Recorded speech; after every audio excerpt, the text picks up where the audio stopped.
Salam dan bahagia Ibu dan Bapak Guru hebat. Semoga Ibu dan Bapak Guru senantiasa dalam keadaan sehat dan dapat terus belajar bersama. Kali ini kita akan mengulas materi tentang kodrat zaman, agar kita dapat memahami tujuan dan asas pendidikan sesuai zaman berdasarkan pemikiran Ki Hajar Dewantara.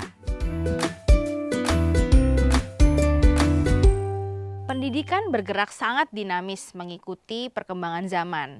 Kodrat zaman merupakan bagian dari dasar pendidikan murid yang berkaitan dengan isi dan irama selain kodrat alam. Ki Hajar Dewantara mengungkapkan, dalam melakukan pembaharuan yang terpadu, hendaknya selalu diingat bahwa segala kepentingan anak-anak didik, baik mengenai hidup diri pribadinya maupun kemasyarakatannya, jangan sampai meninggalkan segala kepentingan yang berhubungan dengan kodrat keadaan, baik pada alam maupun pada zaman.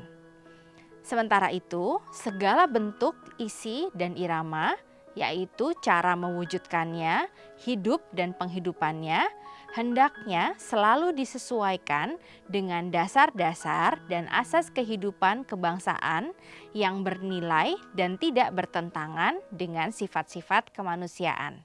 Ki Hajar Dewantara ingin mengingatkan kita para pendidik untuk menuntun murid mencapai kekuatan-kekuatan kodratnya sesuai dengan alam dan zaman menggunakan asas trikon, yaitu kontinu, konvergen, dan konsentris.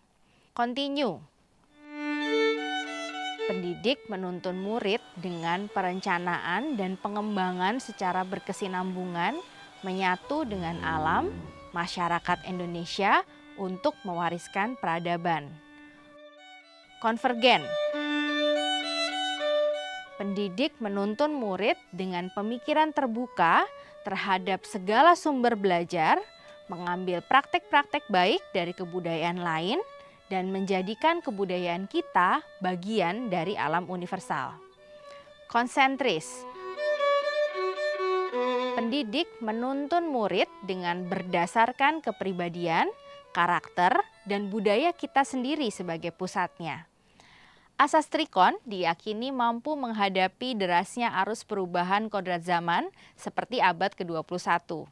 Secara global, pendidikan saat ini ditekankan untuk menuntun anak memiliki keterampilan abad ke-21, yaitu berpikir kritis dan solutif, kreatif dan inovatif, serta mampu berkomunikasi dan berkolaborasi.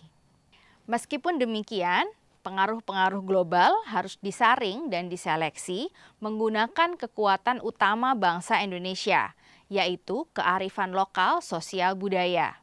Sehingga isi dan irama pendidikan berupa konten atau muatan pengetahuan yang diadopsi selaras dengan nilai-nilai kemanusiaan dan konteks sosial budaya yang ada di Indonesia.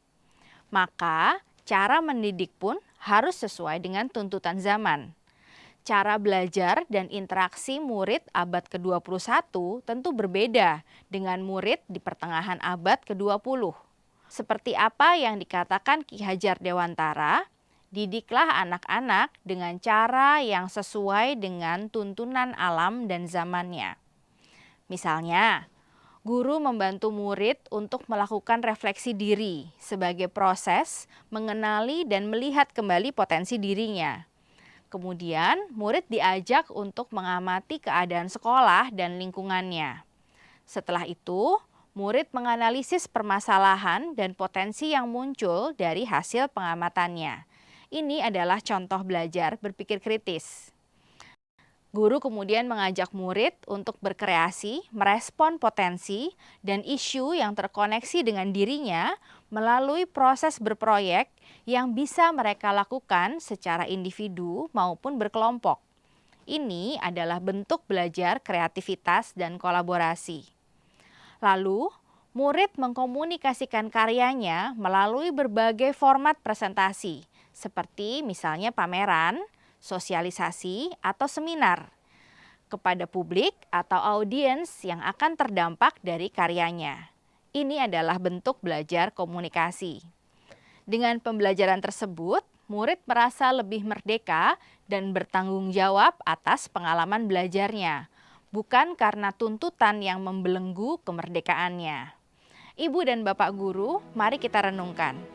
Apakah kita sudah mendidik murid kita sesuai dengan kodrat zamannya? Apa yang dapat kita lakukan untuk menuntun mereka agar berdaya sesuai kodrat zamannya? Selamat belajar Ibu dan Bapak guru hebat. Salam dan bahagia.